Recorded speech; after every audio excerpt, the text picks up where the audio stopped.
Hello everyone, welcome to my YouTube channel education for all. तो education for all में आप सभी का मोस्ट वेलकम है। चलिए, आज का हमारा टॉपिक रहने वाला है एनसीएफ 2005।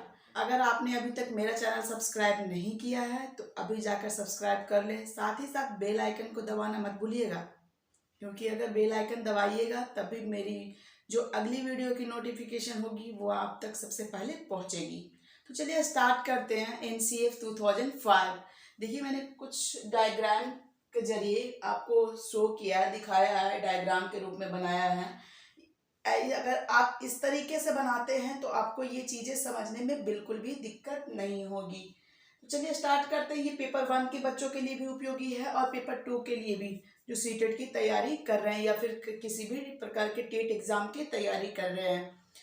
और इसे अच्छे से समझने की कोशिश कीजिएगा। वीडियो को लास्ट तक जरूर देखिएगा, तभी सारी कंफ्यूजन आपकी दूर हो जाएगी। इस एक वीडियो में मैं आपको सभी एनसीएफ की हर एक टॉपिक को अच्छे से क्लियर करने की कोशिश कर रही हूँ। एनसीएफ 2005 क्या है? ये एनसीएफ और एनसीएफ का सबसे पहले हम जानते हैं कि एनसीएफ का फुल फॉर्म क्या होता है। तो एनसीएफ का फुल फॉर्म देखिए क्या होता है। राष्ट्रीय पाठ्यचर्या की रूपरेखा, इसे हिंदी में बोलते हैं। इंग्लिश में इसे बोलते हैं नेशनल करिकुलम फ्रेमवर्क 2005। इसे बोलते हैं नेशनल करिकुलम फ्रेमवर्क। यह आपसे 1 मार्क्स में पूछ सकता है कि what is the full form of NCF. तो आप क्या लिखिएगा? अगर पता होगा आपको तो आप जरूर लिखिएगा कि नेशनल करिकुलम फ्रेमवर्क। कई सारी चीजें दे देता है एग्जामिनर, आपको उलझाने के लिए कई सारी चीजें उलट पलट करके दिख सकता है। तो आप हमेशा ध्यान रखिएगा कि नेशनल, राष्ट्रीय पाठ्यचर्या के बारे में ये बात की गई थी, रूपरेखा तैयार की गई थी। तो यही है हमारी राष्ट्रीय पाठ्यचर्या की रूपरेखा, नेशनल करिकुलम फ्रेमवर्क। चलिए स्टार्ट करते हैं। नेशनल, ये एनसीएफ क्यों लाया गया? एनसीएफ का निर्माण किसने किया? किन किन की अध्यक्षता में इसकी निर्माण हुई? कब ये तैयार किया गया? इस चीज पे एकदम डिटेल में समझने वाले हैं हम। देखिए, सबसे पहले तो समझिए कि यह क्या है, एनसीएफ है क्या। तो एनसीएफ एक दस्तावेज है। जैसे आप कोई बुक कह दें कि ये हिंदी की बुक है और हिंदी की बुक में आप क्या पढ़ने वाले हैं, तो काफ़ी सारी कहानियाँ पढ़ने वाले हैं, कविताएं पढ़ने वाले हैं, उससे जुड़ी हुई व्याकरण को समझने वाले हैं। उसी प्रकार से हमारा एनसीएफ है। तो एनसीएफ एक प्रकार का दस्तावेज है जिसमें बताया गया है कि बच्चों को क्या, क्यों और कैसे पढ़ाया जाए। आप बच्चों को किस प्रकार से टीच कीजिएगा, किस प्रकार से शिक्षा दीजिएगा, इस बारे में एनसीएफ में चर्चा की गई है। इसकी उत्पत्ति जो थे, शिक्षा शास्त्र रविन्द्रनाथ टैगोर द्वारा लिखी गई सभ्यता और प्रगति नामक एक इनकी किताब है। जो रविन्द्रनाथ टैगोर ने एक बुक लिखी है, सभ्यता और प्रगति। इसी के आधार पर इसका एनसीएफ की उत्पत्ति हुई। इसी बुक के आधार पर क्या एनसीएफ को बाहर लाया गया। इस दस्तावेज को तैयार किया गया कि बच्चों को किस प्रकार से हमें शिक्षा देनी है और क्यों देनी है, कैसे देनी है, इस पे बात की गई। सबसे पहले बात करें कि एनसीएफ के अध्यक्ष कौन थे, तो प्रोफेसर यशपाल थे। अगर आपसे पूछता है कि एनसीएफ के अध्यक्ष कौन थे, तो प्रोफेसर यशपाल आपको लगाना है। अगर आपसे पूछता है कि इसके निर्देशक कौन थे, एनसीएफ के निर्देशक कौन थे, तो ये थे प्रोफेसर कृष्ण कुमार। इसकी प्रोफेसर कृष्ण कुमार के नेतृत्व में एनसीएफ को क्या तैयार किया गया था। एनसीएफ 2005 का निर्माण एनसीईआरटी द्वारा किया गया था। एनसीईआरटी जो आप पढ़ते हैं, इनकी बुक भी चलती है।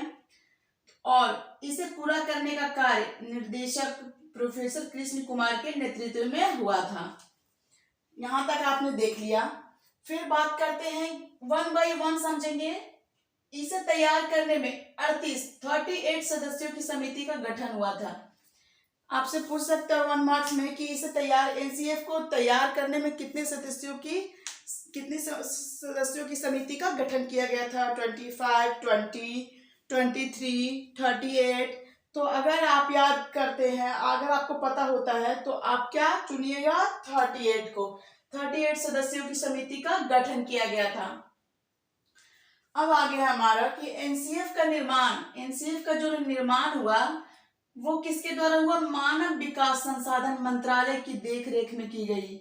एनसीएफ का निर्माण मानव विकास संसाधन मंत्रालय की देखरेख में की गई। ये भी आप इम्पोर्टेंट है गाइस, जो भी चीजें लिखी गई है ये आपके लिए इम्पोर्टेंट है, इससे प्रश्न तो बनते ही बनते हैं और एग्जामिनर का कोई भरोसा नहीं होता वो कहां से आपसे क्वेश्चन अराइज करते हैं। देखिए ये मानव विकास संसाधन मंत्रालय की देखरेख में इसकी गठन की गई या इसकी रूपरेखा तैयार की गई। अब हम बारी है इसके उद्देश्य को, इसका उद्देश्य क्या था, इसको तैयार तो कर दिया, जैसे हमने खाना तैयार कर दिया, बना तो दिया, लेकिन खाना बनाने के पीछे कुछ ना कुछ तो रीजन होगा ना, क्यों बनाया हमने खाना को, भोजन क्यों पकाया। तो भाई सभी लोग हैं घर में, सभी भूखे हैं, उनको खाना चाहिए, एनर्जी चाहिए, तो उसके लिए हमने क्या भोजन बनाया। उसी प्रकार से हमने ये जो रूपरेखा तैयार की एनसीएफ की, राष्ट्रीय पाठ्यचर्या की रूपरेखा, वो क्यों तैयार की, ताकि लोग शिक्षा प्रदान कर सके, शिक्षा ले सके, ग्रहण कर सके, सभी लोग शिक्षा को पा सके और आसान इजी वे में सीख सके। तो इसलिए हम शिक्षा प्रदान करने के लिए, शिक्षा को लेने के लिए कुछ न कुछ टेक्निक की जरूरत को देखते हैं। इसका उद्देश्य था कि पढ़ाई को रटने की प्रणाली से मुक्त किया जाए। पढ़ाई को, एनसीएफ कहता है कि पढ़ाई कभी भी रटने पे जोर नहीं दिया जाना चाहिए, आप समझो उस चीज को, प्रैक्टिकली करके देखो, रटने पे नहीं जोर देना है कि हाँ वोवेल 5 होते हैं तो 5 होते हैं, ए ई आई ओ यू, बस ये याद हो गया, लेकिन ये कहाँ से निकल के आया, इसके अलावा और क्या है, इसके अलावा और कौन कौन सी चीजें बचती है, तो ये चीजें आपको नोटिस करनी है। बिल्कुल भी बच्चों को रटवाना नहीं है, हमें उन्हें प्रैक्टिकली करके सीखने पे जोर देना है। तो एनसीएफ का उद्देश्य था कि पढ़ाई को रटने की प्रणाली से मुक्त करा दिया जाए और कैसे उन्हें करके सीखने पे जोर दिया जाए। दूसरा है पढ़ाई पाठ्य पुस्तक केंद्रित ही ना होकर बाल केंद्रित होनी चाहिए। स्कूलों में ये देखा जाता है कि उन्हें सिर्फ किताबी ये लेसन आपको याद करने हैं तो करने हैं, जो मैंने याद करवाया वही करने हैं, तो ऐसा नहीं होना चाहिए। पाठ्य पुस्तक केंद्रित नहीं होना चाहिए। अगर आप पाठ में कोई चीज को पढ़ाते हो तो उसे आप जरूर बाहरी ज्ञान से जोड़िए, बाहरी चीजों को दिखाकर उसे सिखाइए। तो बच्चों के अनुसार वो चीजें होनी चाहिए कि बच्चा हमारा जितना सीख पा रहा है हम उसके अनुसार से पाठ्यक्रम को लागू करेंगे। बच्चे को अगर ये चीजें समझ आ रही है, उसकी इस सब्जेक्ट में रुचि है, तो ही हम उसे इस चीज को पढ़ने के लिए आगे बढ़ाएंगे, वरना हम किसी और क्षेत्र में जिस चीज में उसकी रुचि है उस चीज में हम उसे आगे लेकर जाएंगे। तो यही कहता है एनसीएफ कि हम बाल केंद्रित होनी चाहिए शिक्षा, पाठ पुस्तक केंद्रित नहीं होनी चाहिए, क्योंकि बच्चे को जितना हम उनके अनुसार से, उनकी रुचि, क्षमता, कौशल के अनुसार से विकसित करेंगे, वो उतना ही शिक्षा में आगे बढ़ेंगे, ना कि पाठ्य पुस्तक के माध्यम से। नेक्स्ट हमारा रहता है विद्यालय शिक्षा जीवन को, विद्यालय जीवन शिक्षा को बाहरी जीवन शिक्षा से जोड़ना चाहिए। जो विद्यालय शिक्षा आपने ग्रहण की है, विद्यालय के अंदर जो आपने शिक्षा ग्रहण की है, उसे कहाँ से जोड़ना चाहिए, बाहरी चीजों से जोड़ना चाहिए। जैसे आपने पढ़ तो लिया, आपने अपने स्कूल में अपने बच्चों को पढ़ा तो दिया कि हाँ इतने प्रकार के संज्ञा होते हैं, आपने बस वर्बली उनसे बात की, बताया उन्हें कि हाँ ये चीजें होती है, संज्ञा 5 तरह का होता है, जातिवाचक, व्यक्तिवाचक, मतलब जो भी चीजें होती हैं वो चीजें आपने बता दिया। लेकिन जब तक आप उन्हें प्रैक्टिकली बाहरी दुनिया में लेकर जाइए, उन्हें चीजों को दिखाइए कि देखो बेटा ये चीजें दिख रही है, ये संज्ञा है, देखो ये आज हम दिल्ली में हैं तो ये दिल्ली क्या है, एक स्थान है, तो ये भी क्या एक संज्ञा है। अगर देखो वो रोते हुए जा रहा है तो उसने अपना भाव दिखाया, तो वो क्या है, भाववाचक संज्ञा के अंतर्गत आया। तो सारी चीजें हम प्रैक्टिकली उसे समझाएंगे। वो कैसे सिखाएंगे, किताबी ज्ञान से बाहर आकर बाहरी ज्ञान से जोड़ेंगे। जब किताबी ज्ञान को हम बाहरी ज्ञान से जोड़ देंगे तो बच्चा अपने आप सीख सकता है।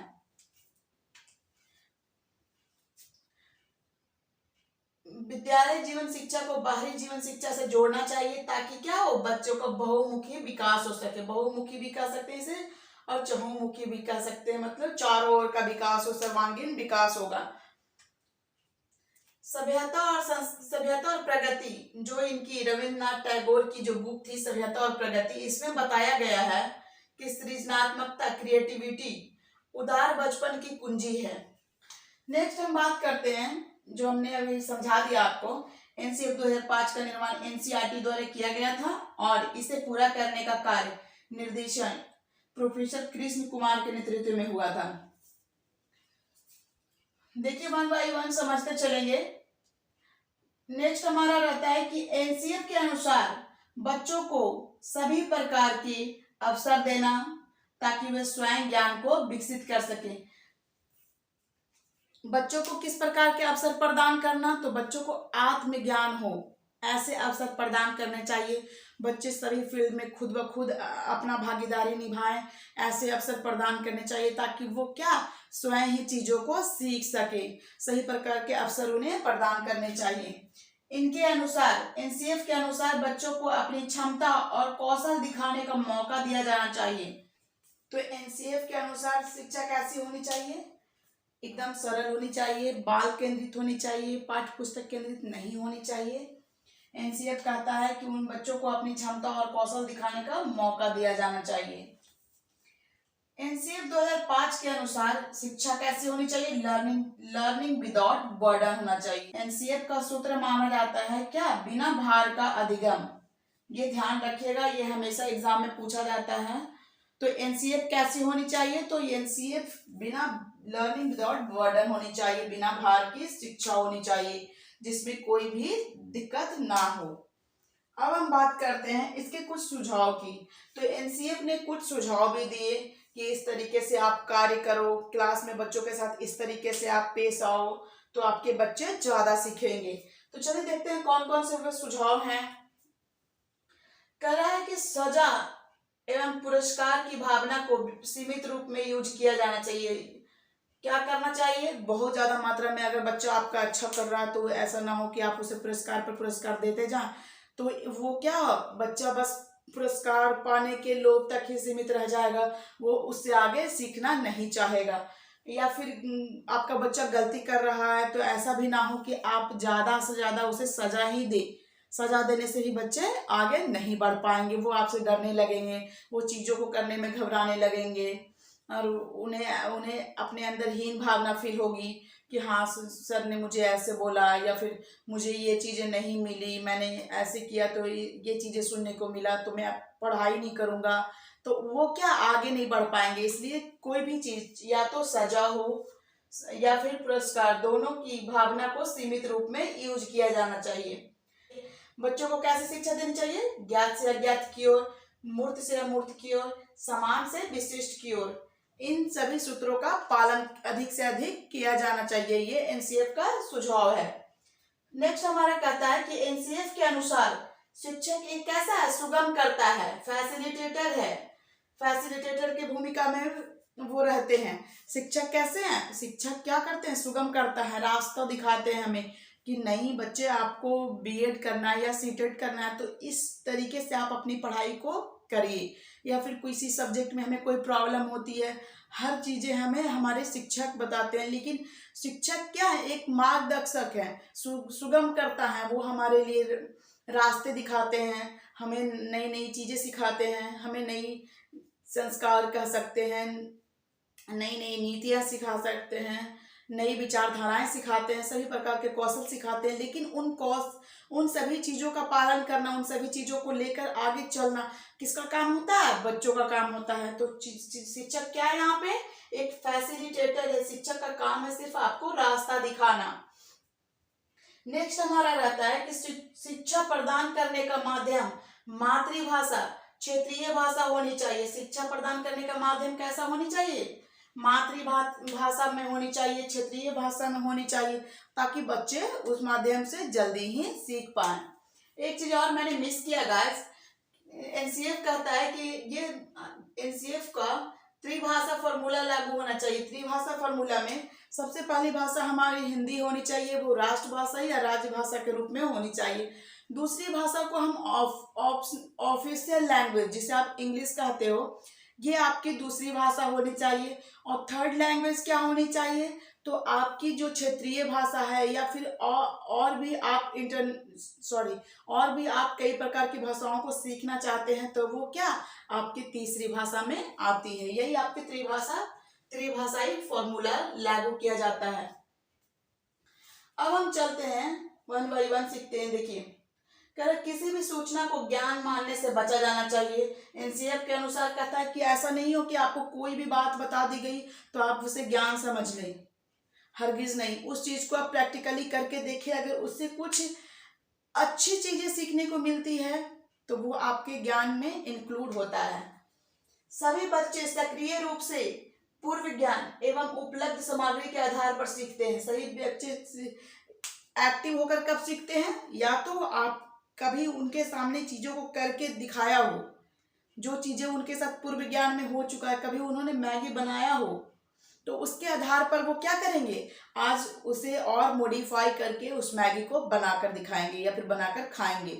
तो चीजों को वो कैसे करते हैं, पूर्व ज्ञान के आधार पर एक्टिव होकर करते हैं, या फिर जो उपलब्ध सामग्री होती है उनके पास, जो चीजें उनके पास प्रेजेंट में है, उस चीज के आधार पर वो क्या करते हैं, अपने ज्ञान को बढ़ाते हैं और मतलब ज्ञान का अर्जन करते हैं, सीखते हैं।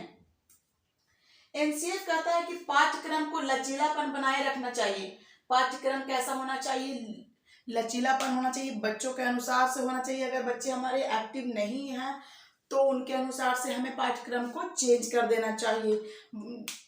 जिस क्लास में बच्चे हमारे अगर उस पाठ्यक्रम के अनुसार सीखने में कैपेबल हैं तो ही हम उस पाठ्यक्रम को उस कक्षा में बच्चों के अनुसार से लागू करेंगे, वरना हम उस क्लास में लागू नहीं करेंगे। दूसरी करिकुलम को हम उस क्लास में लाएंगे, वो भी कैसे, बच्चों की रुचि और क्षमता को देखते हुए।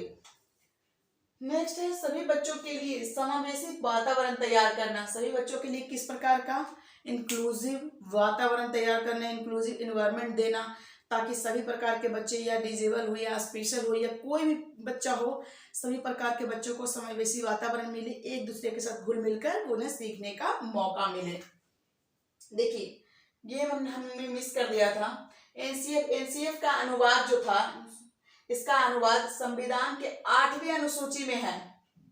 कहाँ पे मिलता है इसका अनुवाद, तो संविधान के 8वीं अनुसूची में। ये भी एक इम्पोर्टेंट प्रश्न है, आपसे पूछा जा सकता है कि एनसीएफ का अनुवाद संविधान के किस अनुसूची में दिया गया है, तो 8वीं, 10वीं, 12वीं, 14वीं, ऐसे आपसे प्रश्न में पूछ सकता है। तो आप हमेशा 8वीं ध्यान रखिएगा कि 8वीं अनुसूची में संविधान एनसीएफ का अनुवाद किया गया था। ये आपका एनसीएफ 2005 यहीं पे समाप्त होता है गाइस। मैं आशा करती हूँ आप लोगों को बेहतर ढंग से समझ आया होगा। अगर और भी इसी तरीके के टॉपिक पे आपको वीडियो चाहिए तो आप मुझे कमेंट में बता सकते हैं। अगर मेरी वीडियो आपको अच्छी लगती है तो मेरी वीडियो को लाइक कीजिए, शेयर कीजिए एंड सब्सक्राइब कीजिए। मिलती हूँ अगली वीडियो में गाइस।